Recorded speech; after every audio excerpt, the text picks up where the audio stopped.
irmãos, eu peço que hoje os irmãos acompanhem com as Bíblias em mãos, né? Eu vou projetar aqui, mas tem alguns trechos que seria bom se os irmãos estivessem com a Bíblia em mãos, né? Para os irmãos poderem acompanhar, tá? No capítulo 31, que a gente vai ver hoje, e eu acho que vai ser bem breve, o profeta ele vai reiterar o que ele disse no capítulo 30. Né? O que ele disse no capítulo 30? A denúncia, né, contra a aliança egípcia, os irmãos lembram que o povo de Deus, Judá, tinha feito uma aliança com o Egito, né? E Deus não queria isso, né? O povo de Deus, que deveria buscar ajuda e auxílio em Deus, buscou ajuda no Egito. E em segundo plano, o profeta vai lembrar que o Senhor vai pelejar em favor do seu povo, né? E vai destruir os assírios, que à época eram os inimigos do povo de Deus, né? Então vamos seguindo na leitura, capítulo 31, do verso 1 ao 9, tá? Verso 1. Ai dos que descem ao Egito em busca de socorro e se estribam em cavalos, que confiam em carros, porque são muitos, e em cavaleiros, porque são muito fortes, mas não atentam para o Santo de Israel, nem buscam ao Senhor. 2. Todavia, este é sábio e faz vir o mal, e não retira suas palavras.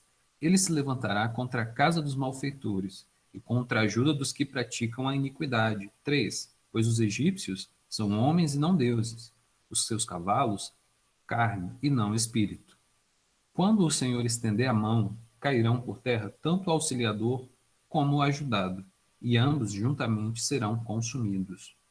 Porque assim me disse o Senhor: como o leão e o cachorro do leão rugem sobre a sua presa, ainda que se convoque contra eles grande número de pastores, e não se espantam das suas vozes, nem se abatem pela sua multidão.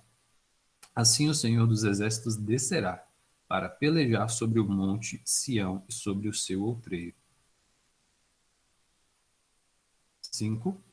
Como pairam as aves, assim o Senhor dos Exércitos amparará a Jerusalém, protegê-la-á e salvá-la-á, poupá-la-á e livrá-la-á. Convertei-vos, pois, ó filhos de Israel, aquele de quem tanto vos afastastes.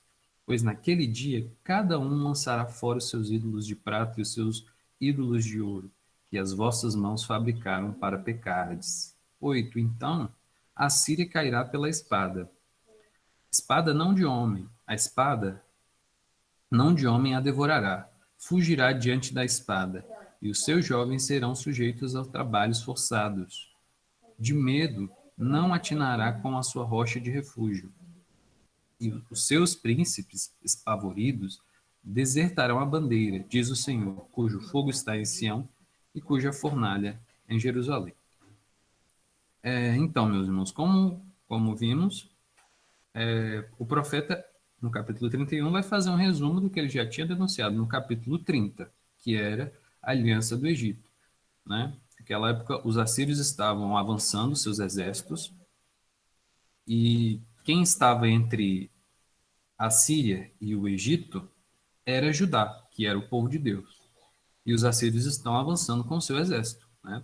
Judá, vendo isso, né, diante do avanço do exército dos assírios, o que pensa? Precisam de ajuda, né? Mas, ao invés de buscarem ajuda em Deus, buscaram ajuda no Egito. E aí foram fazer a aliança, né? Negociar, levar riquezas lá para o Egito a fim de negociarem, né? Então, a ênfase aqui, no primeiro verso, o verso 1, do capítulo 31, ai dos que descem ao Egito em busca de socorro e se estribam em cavalos, né? A ênfase que o profeta dá sobre os cavalos pressupõe a provável razão porque o auxílio do Egito parecia muito especial. Por quê? Porque os cavalos, à época, eram importantíssimos em guerras, né? Com os cavalos, o exército era mais rápido, mais ágil, né? E um cavaleiro em cima de um cavalo fazia um estrago maior do que um soldado, né? Sem cavalo, né? Então, os cavalos, né, a ênfase daqui que o profeta deu para os cavalos, né, demonstra, né, a visão que eles tinham, né, a valorização que eles davam, porque os cavalos ajudavam muito nas guerras, né? Então a rapidez, a energia davam ao exército uma mobilidade maior, né? A energia dos cavalos, essa rapidez dos cavalos davam ao exército uma mobilidade muito maior, e o efeito de choque era muito maior, né? Talvez do que um número maior de soldados. Então, poucos cavaleiros com os cavalos faziam um estrago maior do que uma quantidade maior de soldados sem cavalos, né? Então, Judá, quem sabe, olhando as riquezas do Egito, né, e seus cavalos, talvez imaginasse, olha, a aliança com o Egito vale a pena, porque os assírios estão vindo aí, e a gente precisa se proteger de alguma forma.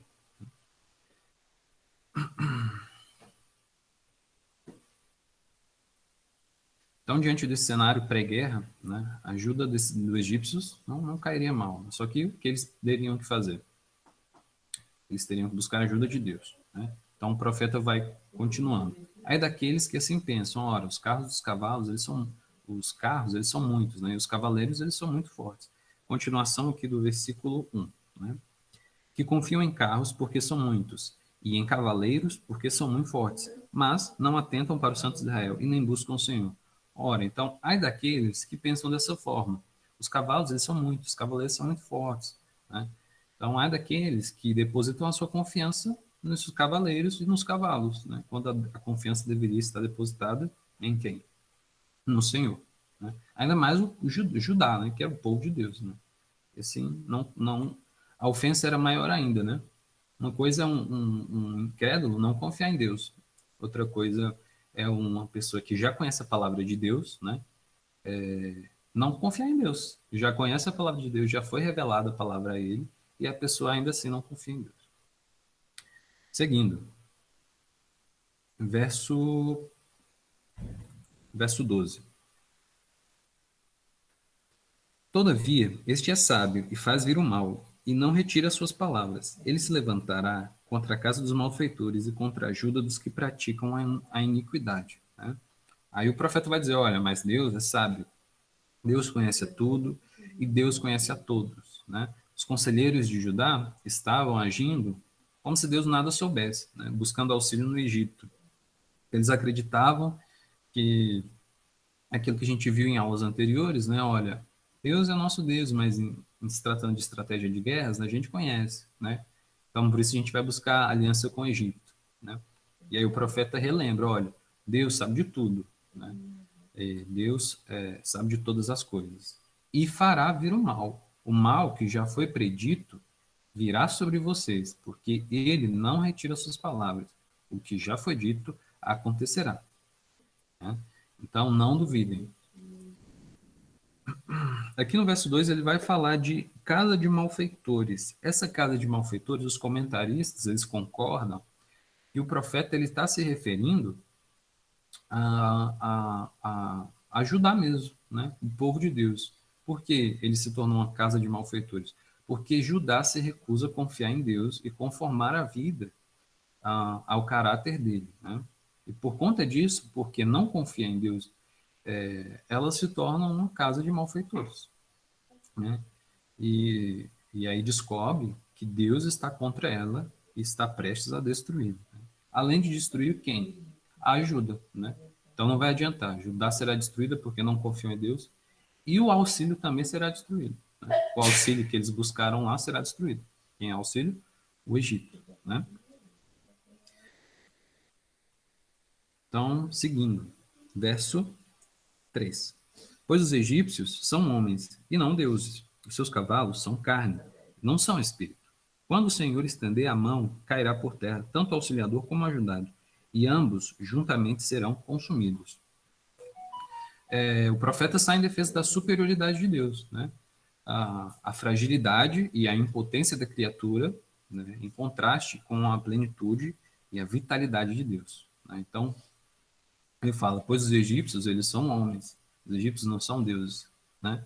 Seus cavalos, eles são apenas carne, eles não são espíritos. O profeta está saindo em defesa mesmo da superioridade de Deus, né? um contraste, olha, Deus é muito mais poderoso do que vocês, que são meros homens, do que cavalos, que são apenas animais.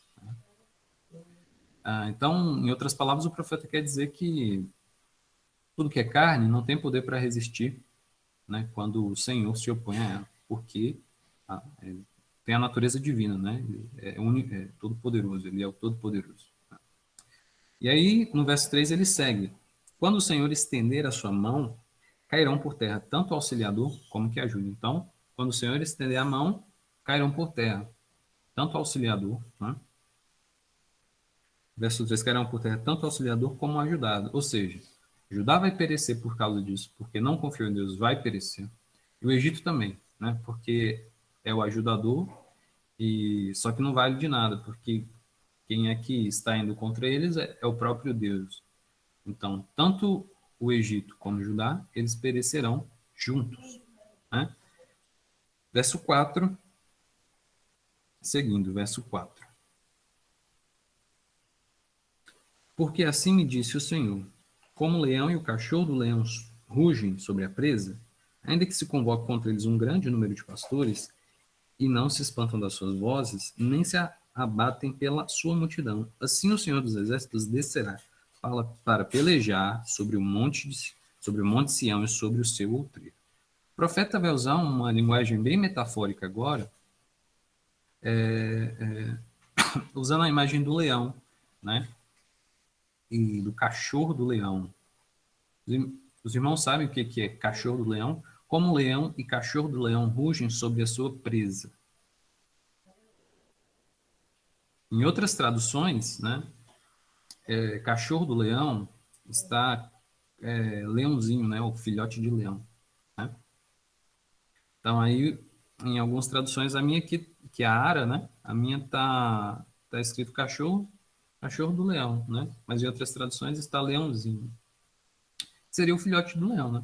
Como o leão e o cachorro do leão rugem sobre a sua presa, né? Então, os irmãos já viram como é um animal quando mexe na comida do animal, né? Não esses cachorros Nutellas, né? Esses cachorrinhos, você mexe na comida dele, você joga, né? Faz tudo, né? Você pega a comida dele, rouba a comida dele, ele não faz nada. Mas vai fazer isso com um vira-lata, né? São cães que geralmente brigam, né? Por comida, né? Então, o animal ele fica feroz, né? Ele avança em cima de você. Você tentar mexer na comida dele. Então, a metáfora, a imagem é justamente essa, né? O que o profeta usa essa metáfora como um leão e o cachorro do leão, o leãozinho, rugem sobre a sua presa, assim será Deus, né? E quem é a presa, irmãos? Quem é essa carninha que está aqui na boca do leão? Judá. Essa presa é Judá, né? E aí o profeta está dizendo, olha, assim como o leão, né, e o leãozinho rugem sobre a presa, assim será Deus. O Egito vai tentar ajudar, vai ser como uma pessoa que vai querer mexer lá na comida do cachorro, vai querer tentar mexer lá na presa do leão, não vai adiantar, né? Porque ele, Deus não vai se espantar, né? Como aqui diz no verso 4, né? Segunda parte. Primeira parte, ainda que se convoque contra eles grande número de pastores, né, não se espantam das suas vozes, ou seja, muitos pastores para afugentar o leão, e o leão não vai se espantar, né? Pelo contrário, né, ele vai rugir, né, sobre a sua presa, né? Então, a gente espanta gato, né? Gato, quando o gato aparece ali, você afugenta o gato, mas vai fazer isso com o leão, né? A ver o que te acontece, né? Então, a imagem é mais ou menos essa, que juntam várias pessoas, né? Com as suas vozes, batendo, né? Panelas, assim, tentando afugentar o leão, né? Mas não vão conseguir, né? O leão não vai ser afugentado, né? E Judá ele perecerá nas mãos do Senhor. O Egito nada vai lhe servir, né? Do contrário, o Egito também vai virar presa, né? O Egito, que é o auxiliador e que vai tentar afugentar o leão, não vai conseguir fazer nada. Pelo contrário, ele vai virar presa. E seus numerosos cavalos e seus cavaleiros não vão servir de quê? De nada, né? Não vão servir para nada. Verso 5. E aqui o cenário já muda, meus irmãos. O verso 4, a gente viu que Deus prediz o juízo, né? E fala, olha, vocês não confiaram em mim, então vocês vão perecer, né? E aí, no verso 5, o cenário já muda, porque mostra um Deus compassivo, né? Um Deus amoroso, né? Então vamos lá, leitura do verso 5. Como pairam as aves, assim o Senhor dos Exércitos amparará a Jerusalém, protegê-la-á e salvá-la-á, poupá-la e livrá-la-á. Né? O cenário já muda por quê? Porque mostra a figura agora de um Deus compassivo e um Deus afetuoso. Né? Assim como uma ave que paira, né? Essa figura aqui é interessante. Os irmãos conhecem esse passarinho aqui? Quero, né? Então, o quero é uma ave bem temperamental, né? A gente, não sei se alguém já foi atacado aqui. Eu nunca fui, né? Eu não quero. Mas a gente vê muito em jogos de futebol, né? Que geralmente esses pássaros eles fazem um ninho lá na grama. E aí o jogador vai lá, pega a bola, só que como ele está perto do ninho, né? Aí o quero vai, ataca, né? Se não ataca, ele é um pássaro bem inteligente, porque você se aproxima do ninho dele, e se ele não atacar você com aqueles voos rasantes, ele fica lá do outro lado gritando, né? Para que você ache que o ninho dele está lá, mas na verdade o ninho dele está aqui. Então ele chama a sua atenção lá, para que você vá para lá e se afaste do ninho dele, né? E então a figura que o profeta usa aqui, né? Que assim como um pássaro que paira, né? Então, que dá os voos rasantes, né? Naquele que tentam atacar o seu povo de alguma forma, né? Protegendo ele o seu ninho, né? Então, Deus é assim com o seu povo, né? Deus defende o seu povo. Ele não é somente forte e determinado. Né? Deus é afetuoso para o seu povo. Deus virá na defesa do seu povo. Tá?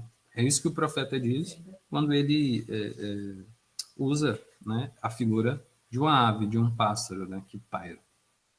Henrique, Seguindo. Sim? acho que a Ana Cláudia levantou a mão, não sei se é isso Ah, mesmo. Ana Cláudia levantou a mão? Pode Eu não tinha falar. visualizado aqui. Ah, levantou, estou vendo Não, aqui mesmo. não, foi sem querer. Ah, foi. Perdão, eu não sei mexer nisso ainda. Deus abençoe, Deus abençoe. Não, beleza. Vamos lá, seguindo. Os irmãos têm alguma dúvida até agora? Não, né? Tá tranquilo? Dá para entender? Ok. Paramos no verso 5. Vamos lá, no verso 6. Irmãos aí, acompanhem aí em sua Bíblia. Convertei-vos, pois, ó filhos de Israel, aquele de quem tanto vos afastastes. Né? Aqui, então, é o chamamento. Né? O profeta chama ao arrependimento. Convertei-vos, pois, ó filhos de Israel, né? Convertei-vos àquele de quem vocês se afastam. Né? Aqui ele está denunciando, não é só uma questão de pessoas desviarem de seguir a Deus, né? Mas de pessoas que intencionalmente intensificam o desvio. Né? Então, a pessoa já está desviada. E ela intensifica ainda mais esse desvio, sabendo da palavra do Senhor, sabendo que ele está errado. Né? E aí o profeta vai chamar para o arrependimento, olha, convertei-vos. Né? Não sei se os irmãos vão lembrar que, das aulas anteriores que a gente viu os conselheiros se reunindo secretamente, né? E o profeta, olha, vocês estão errados porque vocês estão se reunindo secretamente. Né? Então, esse chamamento de arrependimento, ele lembra bastante, né? Que os conselheiros reais se escondendo, né? De modo a esconder os planos, né, de Deus e não consultá-lo, né? Aí o profeta vai chamá-los ao arrependimento. Olha, se convertam, voltem aos caminhos, até um caminho do qual vocês saíram. Né? Verso 7, seguindo, vamos lá. Pois, naquele dia, cada um lançará fora os seus ídolos de prata e os seus ídolos de ouro, que as vossas mãos fabricaram para pecardes. Né? Então, quando o desamparo dos ídolos e a graça de Deus ela se revelar, né?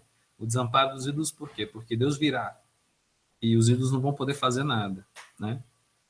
O Senhor virá com a sua ira contra o povo, contra o seu povo Judá, né? E contra o povo egípcio, que é o auxiliador. Então, os ídolos serão desamparados, porque o Senhor virá e eles não vão poder fazer nada. Né? E, ao mesmo tempo, a graça de Deus vai se revelar, porque Deus vai livrar também, né? Vai ter a compaixão do seu povo. Né? E quando isso acontecer, quando esse dia chegar, os ídolos eles vão perder o valor. Né? Os ídolos que o povo fez, ídolos de prata, ídolos de ouro, vão perder todo o seu valor, né? Porque eles não vão fazer nada. Né? Eles de nada servirão. Assim, cada um, né? Verso 7, assim cada um lançará fora os seus ídolos de prata e os seus ídolos de ouro, que as vossas mãos fabricaram para pecados. Então, quando aquele dia chegar, quando vocês virem que os ídolos não servirão de nada, vocês vão jogá-los fora. Né? Continuando, verso 8. Então a Síria cairá pela espada, não de homem, a espada não de homem, a devorará. Fugirá diante da espada, e os seus jovens serão sujeitos a trabalhos forçados. Né? Quando Judá se converter a Deus e destruir os seus ídolos, então, aí sim, a Síria sentirá a mão divina. Né? Então, os irmãos lembram, os assírios estão vindo. Aqui a Síria, entre a Síria e o Egito, está Judá, que é o povo de Deus. Os assírios estão chegando. E o povo de Deus não se converte. O povo de Deus, ao invés de pedir auxílio e ajuda em Deus, pede ajuda aos egípcios. E por conta disso, o juízo de Deus virá. Né? O juízo de Deus virá como? Os assírios. Os assírios virão. Né? Então, o Senhor utilizará da maldade dos assírios para disciplinar o seu povo. Né?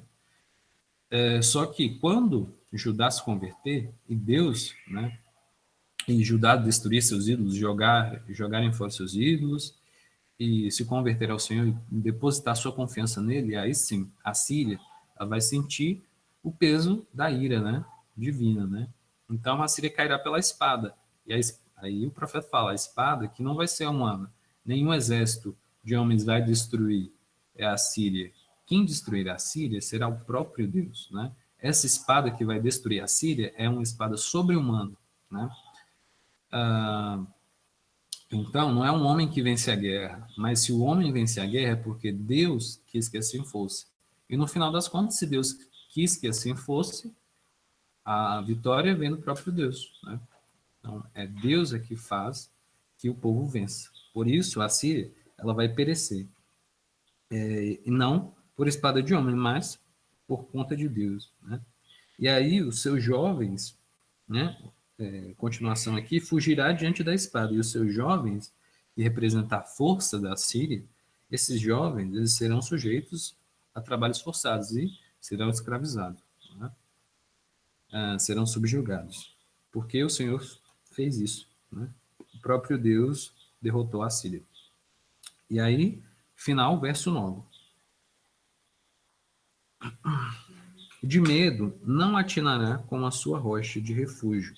Os seus príncipes, espavoridos, desertarão. A bandeira, diz o Senhor, cujo fogo está em Sião, cuja fornalha em Jerusalém.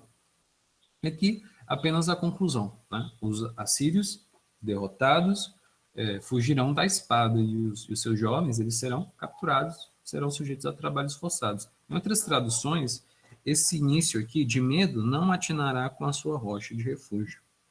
Em outras traduções, está escrito da seguinte forma: no seu terror, ela abandonará a sua rocha.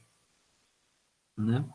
Então, no sentido de que no terror dos líderes, né, que seriam a rocha, né, que seriam o exemplo ali, né, como eles ficarão apavorados,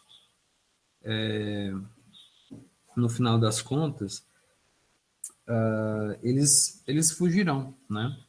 Os príncipes, os líderes, eles ficarão apavorados, e por conta disso, todo o resto será afetado, né? Todo o restante do povo e o exército, vendo o pavor dos príncipes, eles ficarão apavorados também, né? E ficarão sem direção, né? Sem uma liderança, né? Porque o juízo do Senhor virá, né? E aí os seus comandantes entram em pânico e fogem. E aí, por conta disso, né, o verso 9 diz aqui, eles desertarão a bandeira, diz o Senhor, né? E no final, ele reafirma que o poderio do Senhor, né, fogo e fornalha, né, são símbolos do efeito consumidor da ira de Deus, né? Então, ele habita em Sião, né? Deus está no meio do seu povo, espalhando luz e salvação, né? Esse fogo e fornalha podem ter dois sentidos, né? O primeiro sentido é esse, de que Deus está no meio do seu povo, espalhando luz, né? Sendo fogo e fornalha, né? E ao mesmo tempo, para os inimigos, essa luz, esse fogo, essa luz, ela se torna um fogo consumidor, né? Uma fornalha quente, fornalha de juízo, né? De destruição mesmo, né? E aí o profeta conclui, né, que reafirmando o poderio do Senhor, né, como fornalha e juízo para os inimigos do Senhor, né? Então, é isso, meus irmãos. A aula de hoje é essa. É apenas um resumo do que a gente já viu no capítulo 30, que Deus, através do profeta, denuncia, né, a confiança no Egito. Então, o povo de Deus, Judá, confiou no Egito. E aí Deus fala, olha, vocês confiaram no Egito, então vocês vão perecer por conta disso. E aí o povo de Deus irá perecer mesmo. Mas, quando o povo de Deus se converte aos caminhos do Senhor, né, o que acontece? O Senhor trará conforto para o seu povo, né? O Senhor trará salvação para o seu povo e destruirá a Síria, né? Que foi um instrumento utilizado para disciplinar o próprio povo, né? O Senhor destruirá a Síria. É isso que a gente viu hoje, irmãos. Se não tem alguma dúvida, hoje foi bem rápido porque foram só 9 versículos, né? Se não tem alguma dúvida, algo a acrescentar. Se não, a palavra está com o pastor. Hein? Mas interessante essa palavra do Senhor aí através do profeta, a lembrança que a nossa confiança deve ser no Senhor, né? Diante dos nossos inimigos, por mais fortes que eles sejam, nenhum auxílio será proveitoso se não for o auxílio do Senhor. Vão é o socorro humano, os cavalos humanos, a estratégia bélica, né, dos reis da terra e governantes não trazem proteção, não trazem livramento, não trazem libertação, não trazem socorro. É uma palavra sempre atual, a palavra de Deus, e para nós sempre, né? Porque nas lutas, Henrique, às vezes a gente tenta se apegar na nossa própria capacidade, nossos próprios recursos, né? Ou então em alguém que a gente sabe, se eu estiver do lado dessa pessoa, eu vou estar protegido, né? Mas essa palavra foi muito oportuna, né?